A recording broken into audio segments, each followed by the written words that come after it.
Kolose pasal pertama ayat 12 sampai dengan ayat yang ke-14. Saya akan bicara tentang ucapan syukur. Sekali lagi, ucapan syukur. Biarlah ucapan syukur menjadi landasan kita sebagai orang percaya dalam melayani dan mengiring Tuhan. Kolose 1 ayat 12 sampai dengan 14. Kita akan baca ayat ini secara bersama-sama. Kolose 1 ayat 12 sampai dengan 14. 2, 3 mulai. Dan mengucap syukur dengan sukacita kepada Bapa yang melayakkan kamu untuk mendapat bagian dalam apa yang ditentukan untuk orang-orang kudus dalam kerajaan terang. Ia telah melepaskan kita dari kuasa kegelapan dan memindahkan kita dalam kerajaan anaknya yang kekasih. Di dalam Dia kita memiliki penebusan kita, yaitu pengampunan dosa. Puji Tuhan, demikianlah pembacaan firman Allah yang terdapat di dalam Kolose pasalnya yang pertama ayat 12 sampai dengan ayatnya yang ke-14. Tema kita minggu hari ini adalah bicara tentang ucapan syukur. Saudara, ada begitu banyak alasan untuk saya dan saudara bisa mengucap syukur. Lalu kenapa ucapan syukur itu menjadi semacam barang langka bagi orang percaya? Padahal ada banyak sekali alasan untuk saya dan saudara bisa mengucap syukur di hadapan Tuhan. Yang pertama, misalnya kita bangun pagi, itu sudah merupakan ucapan syukur di hadapan Tuhan. Adakah kau bangun pagi menyambut pagi hari itu dengan sungut-sungut atau dengan ucapan syukur? Adakah kau bangun pagi hari itu dengan kau merendahkan diri bersyukur kepada Tuhan? Atau kau menganggap biasa, kau berkata, ya biasa, memang tiap pagi aku bangun seperti ini kok. Atau kita berkata, puji Tuhan, hari ini aku ada semua karena kasih Tuhan. Orang lain gak bangun-bangun, tapi saya masih bisa bangun. Wah, puji Tuhan, saya dan saudara masih bisa diberi kesempatan oleh Tuhan. Jadi ada banyak hal untuk saya dan saudara punya alasan untuk bersyukur kepada Tuhan. Kesehatan yang Tuhan berikan salah satu, kita masih bisa gunakan itu untuk kita bisa melayani Tuhan. Jadi ada alasan-alasan yang harusnya saya dan saudara tidak bisa kita abaikan, apalagi terkait dengan ucapan syukur. Kita masih ada sampai hari ini, semua karena kasih Tuhan. Jadi harus ada rasa syukur di hadapan Tuhan. Tadi firman Allah berkata, yang sudah dipindahkan dari kepada apa? Kerajaan kegelapan kepada kerajaan Yesus Kristus, kerajaan anaknya. Dari kuasa kegelapan dipindahkan kepada apa? Kepada kerajaan anaknya. Dari kegelapan menuju kepada terangnya yang ajaib. Itu satu ucapan syukur. Kita tidak hidup lagi di apa? Di bawah kutuk dosa, di bawah ikatan kuasa kegelapan. Dulu hidup kita dikontrol oleh kuasa gelap, sehingga apa-apa dosa saja yang kita bikin, apa-apa hal-hal yang melanggar hukum Allah yang kita kerjakan. Tapi sekarang oleh anugerah Tuhan, kita telah menjadi anak-anak Tuhan. Kita telah menjadi anak-anak terang. Dulu hidup dalam kegelapan, kini kita hidup di dalam terang Kristus, terangnya yang ajaib. Dulu tidak tahu sembahyang, dulu tidak tahu ibadah, dulu tidak tahu melayani. Sekarang bisa melayani, sekarang bisa terlibat dalam pekerjaan Tuhan. Itu semua adalah ucapan syukur yang harusnya saya dan saudara nikmati. Jadi lewat firman Allah pada pagi hari ini, kita akan belajar bagaimana harusnya kita orang percaya punya ucapan syukur. Kita harus tahu bersyukur di hadapan Tuhan. Mazmur 100 ayat 1 sampai ayat 5. Mazmur pasal 100 ayat 1 sampai dengan ayatnya yang kelima. Firman Allah berkata di sana, mazmur untuk korban syukur. Bersorak-soraklah bagi Tuhan, hai seluruh bumi. Beribadahlah kepada Tuhan dengan sukacita. Datanglah menghadapannya dengan sorak-sorai. Ketahuilah bahwa Tuhanlah Allah. Dialah yang menjadikan kita, dan punya dialah kita umatnya dan kawanan domba gembalaannya. Masuklah melalui pintu gerbangnya dengan nyanyian syukur, ke dalam pelatarannya dengan puji-pujian. Bersyukurlah kepadanya dan pujilah namanya, sebab Tuhan itu baik, kasih setianya untuk selama-lamanya, dan kesetiaannya tetap turun-temurun. Kita masuk di dalam ibadah, kita bersyukur, maka kita sudah melayani Tuhan. Jadi rupanya melayani Tuhan itu bukan hanya tepuk tangan. Melayani Tuhan itu bukan hanya main keyboard, main musik. Melayani Tuhan itu bukan hanya pimpin pujian, tapi melayani Tuhan itu juga bentuk ucapan syukur kita. Itu kita sudah melayani Tuhan. Saat saya dan saudara masuk ke gerbangnya, kita menyambut Dia dengan ucapan syukur, kita sudah melayani Tuhan. Haleluya. Allah benci persekutuan. Kita lihat kurang lebih 3 juta jiwa umat Israel keluar dari tanah Mesir. Tangan Allah sendiri yang membunuh mereka. Bukan karena apa-apa, tapi karena persekutuan. Apa-apa tidak pas di hati, apa-apa sulit. Jadi Allah membunuh mereka. Allah tidak suka dengan persekutuan. Dari generasi Yosua habis, yang tersisa hanya Yosua dan Kaleb itu saja. Generasi-generasi baru yang lahir di padang gurun dalam perjalanan itu, generasi baru yang kemudian mereka masuk di tanah Kanaan. Generasi dari Yosua turun ke bawah habis. Kenapa? Karena persekutuan. Ada yang dipatuk oleh ular telur sehingga mereka mati. Ada yang karena apa? Karena tanah terbelah. Korah datang dan Abiram, mereka melakukan pemberontakan terhadap Musa, sehingga tanah itu ternganga terbelah, langsung menelan mereka hidup-hidup, mati. Tidak perlu lagi acara pemakaman, tidak perlu lagi untuk repot-repotin orang untuk melakukan semacam acara penguburan, langsung dikubur hari itu juga. Kenapa? Karena persekutuan. Jadi Allah suka dengan umat yang suka bersyukur. Jadi adakah rasa syukur yang saya dan saudara kerjakan hari-hari? Kita datang ibadah harus dengan rasa syukur. Kita bersyukur untuk kebaikan Tuhan. Kita lihat tadi urutannya dalam Mazmur pasal 101 ayat 1 sampai 5. Dikatakan pertama tiba di dalam bait Allah. Kita pertama tiba di gereja, apa yang kita lakukan? Kita melayani Tuhan. Lalu yang berikut setelah masuk, kita mulai memuji Tuhan serta menyembah Dia. Lalu yang berikut, bersyukur atas kebaikan Tuhan. Jadi kita bersyukur, itu sudah melayani Tuhan.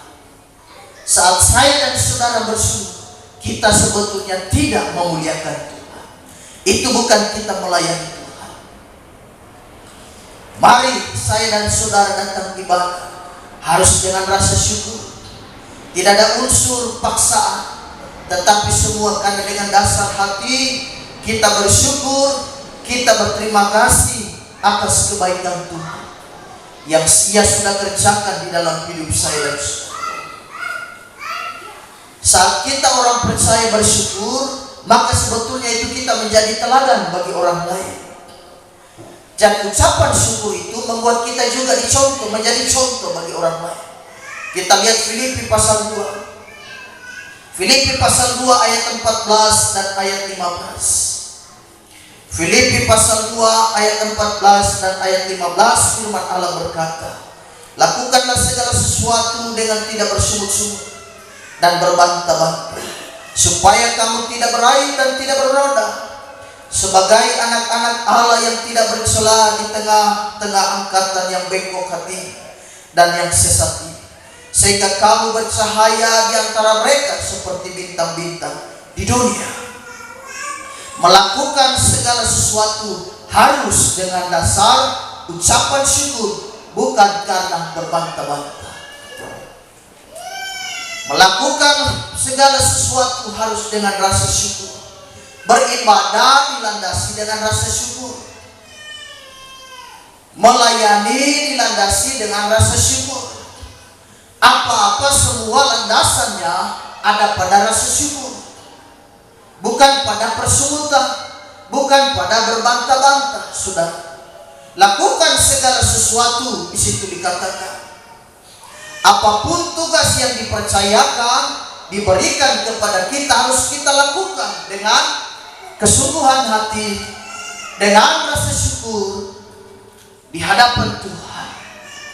Ada beberapa tokoh yang mereka bersyukur, dan itu kita bisa belajar dari mereka. Yang pertama, Mazmur 42 ayatnya yang ke-6. Ada beberapa tokoh tentang mereka, bagaimana mereka bersyukur. Misalnya Mazmur 42 ayatnya yang ke-6, firman Allah berkata, mengapa engkau tertekan, hai jiwaku, dan gelisah di dalam diriku? Berharaplah kepada Allah, sebab aku akan bersyukur lagi kepadanya, penolongku dan Allah. Ini adalah nyanyian puji-pujian. Keturunan iman, mereka adalah keturunan Korah. Bani Korah, mereka bersyukur bukan dalam keadaan yang sukacita, dalam keadaan senang. Mereka bersyukur, menyanyikan ucapan syukur ini, puji-pujian, bukan dalam keadaan yang luar biasa diberkati Tuhan. Tidak, tetapi mereka berada di dalam tekanan. Kenapa mereka berada dalam tekanan? Karena saat itu kerajaan Israel terbagi dua, pecah. Kerajaan selatan dan kerajaan utara. Israel pecah menjadi dua. Bani Korah, mereka pemimpin puji-pujian, mereka berada di mana? Kerajaan utara, bagian utara. Dan saat itu Israel bagian utara ini sedang dijajah, mereka sedang ditawan oleh kerajaan Asyur.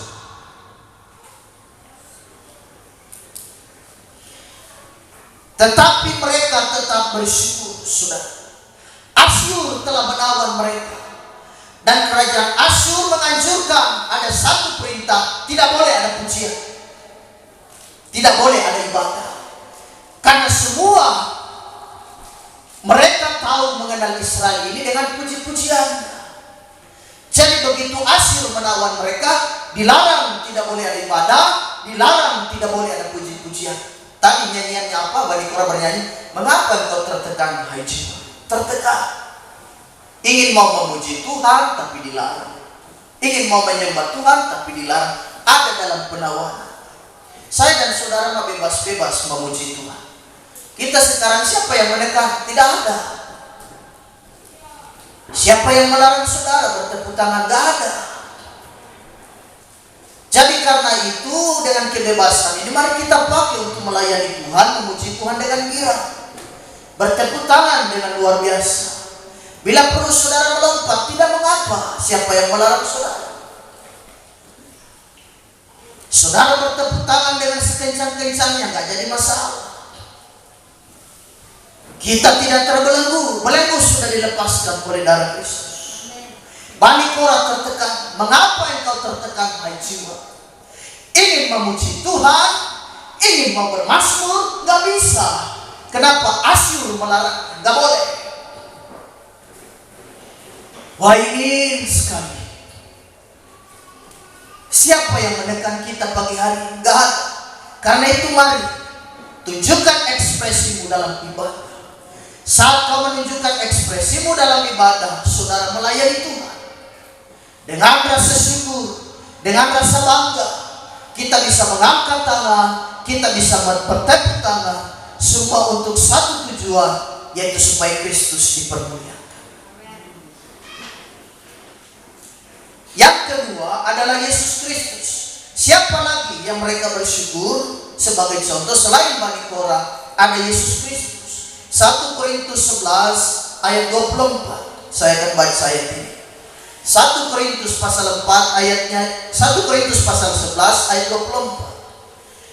1 Korintus pasal 11 ayat 24 firman Allah berkata, dan sesudah itu ia mengucap syukur atasnya.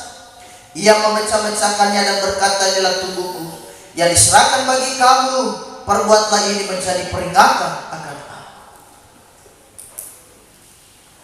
Paulus menerima hal itu dari Yesus Kristus.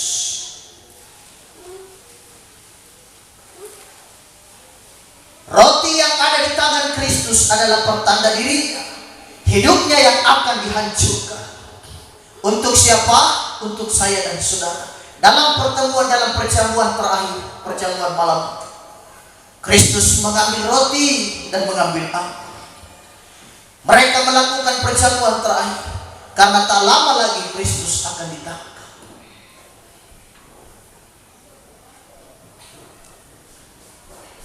Tetapi kita lihat apa yang dilakukan Yesus. Matius pasal 26 ayat 30 kita lihat. Matius 26 ayatnya yang ke-30, firman Allah berkata, sesudah menyanyikan nyanyian pujian, pergilah Yesus dan murid-muridnya ke Bukit Zaitun. Jadi saudara, Yesus itu suka memuji, suka bermasmur. Ada ayatnya. Yesus itu adalah pribadi, selain dia suka doa, dia suka memuji. Dia suka bernyanyi. Tadi dikatakan sesudah menyanyikan nyanyian pujian, pergilah Yesus dan muridnya ke Bukit Zaitun. Untuk apa? Untuk berdoa. Kematian sudah ada di depan mata. Yesus bukan menangis, bukan takut, tetapi justru dia memuji Tuhan. Dan dia berdoa. Hanya dengan pujian dan doa membuat kita sanggup memikul beban. Hanya dengan doa, firman Allah berkata Kristus mampu memikul semua tanggung jawab itu.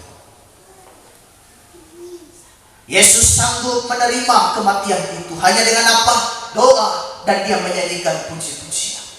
Pujian apa yang dinyanyikan oleh Yesus? Dia bermasmur. Yesus adalah suka memuji. Dia suka menyembah, dia suka berdoa. Mari saya dan saudara, kita harus seperti Tuhan kita Yesus Kristus. Ada masalah kita bernyanyi, ada persoalan kita memuji Tuhan. Cari dia dalam pujian dan penyembahan. Pujian penyembahan membuat kita hati tenang. Pujian penyembahan membuat kita kuat, membuat kita mampu menghadapi tantangan, membuat kita mampu menghadapi segala persoalan. Jadi tetap kuat di dalam Tuhan. Yang pertama adalah Bani Korah, dan yang kedua adalah Yesus Kristus. Lewat pujian dan penyembahan, lewat doa itulah membuat Yesus dia sanggup. Dia berjalan dari Bukit Zaitun, dari Taman Getsemani menuju Golgota. Dari Taman Getsemani kepada Golgota, Yesus sanggup. Yesus mampu. Kenapa? Karena ucapan syukur. Rasa syukur, rasa terima kasih. Kita bersyukur untuk kebaikan Tuhan. Bangun pagi, belajar bersyukur kepada Tuhan. Apapun kita harus disertai dengan rasa syukur. Segala sesuatu kalau dikerjakan dengan rasa syukur, luar biasa hasilnya. Tapi kalau segala sesuatu dikerjakan dengan berbantah-bantah, percaya segala sesuatu menjadi amburadul, tidak bagus, saudara, hasilnya enggak baik. Tapi kalau itu dikerjakan dengan sepenuh hati, sama juga dengan melayani. Melayani itu kalau dikerjakan dengan ucapan syukur, rasa syukur, tidak berbantah-bantah, pelayanan itu pasti akan diberkati Tuhan. Jadi pelayan-pelayan, saya menantang saudara supaya pelayanan apapun itu harus dikerjakan dengan rasa syukur. Harus sukacita, apalagi datang ke rumah Tuhan, menghampiri tahtanya Tuhan yang kudus itu, harus dengan wajah yang gembira, dengan wajah yang senyum, haleluya, dengan wajah yang sukacita. Jangan datang ibadah muka muram, dengar firman Tuhan, memuji Tuhan lagi, muka sudah cembetut. Pulang kebaktian juga, muka juga tidak bagus. Sehingga berkat yang kita terima juga adalah berkat persungutan, berkat berbantah-bantah. Tapi coba kalau kita datang kepada rumah Tuhan dengan hati bersyukur, kita akan diberkati Tuhan. Jadi tetap sukacita melayani Tuhan. Yang terakhir kita lihat di situ adalah Paulus dan Silas. Mereka bersyukur.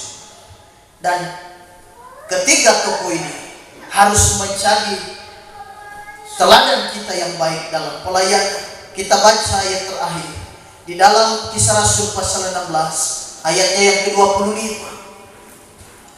Kisah Rasul pasal 16 ayatnya yang ke-25. Kita akan baca ayat ini secara bersama-sama sebagai ayat terakhir. 2, 3 mulai. Tetapi kira-kira tengah malam, Paulus dan Silas berdoa dan menyanyikan puji-pujian kepada Allah, dan orang-orang hukuman lain mendengarkan mereka. Puji Tuhan. Yang pertama Bani Korah, dan yang kedua adalah Yesus Kristus, yang terakhir Paulus dan Silas. Di mana mereka memuji Tuhan? Di ruangan full AC kah? Ada di penjara. Jadi ucapan syukur itu tidak terikat pada kondisi dan situasi. Di mana saja kita bisa bersyukur, kapan saja dan dalam kondisi apapun. Ada banyak orang bersyukur pada kondisi tertentu, pada kondisi kulkas penuh, pada kondisi dompet penuh uang, pada kondisi motor bensin full. Tetapi pada kondisi-kondisi yang sakit, yang kekurangan, dia tidak sanggup untuk bersyukur. Kita lihat Paulus dan Silas, mereka bersyukur justru pada kondisi sedang ditawar, berada di penjara.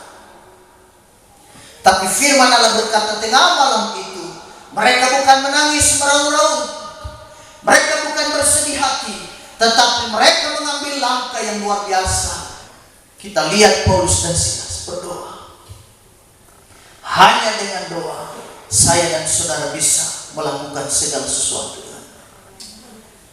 Jadi karena itu tetap berdoa. Pelayanan kita landasannya ada selain pada ucapan syukur. Kita harus berdoa, berpuasa, memuji Tuhan. Jadi tetap berdoa untuk pekerjaan Tuhan. Sebentar kita ada rapat, kita membahas tentang Natal Jemaat GPD Damai. Jadi tetap sukacita ya, saudara tetap bersyukur ya, haleluya. Saudara punya masalah hari-hari ini, tetap sukacita. Jadi kerjakan segala sesuatu dengan hati yang gembira. Tetap sukacita, saudara. Pelayanan itu memang tidak mudah. Pelayanan itu harus dikerjakan dengan setia. Jadi kita tetap setia melayani.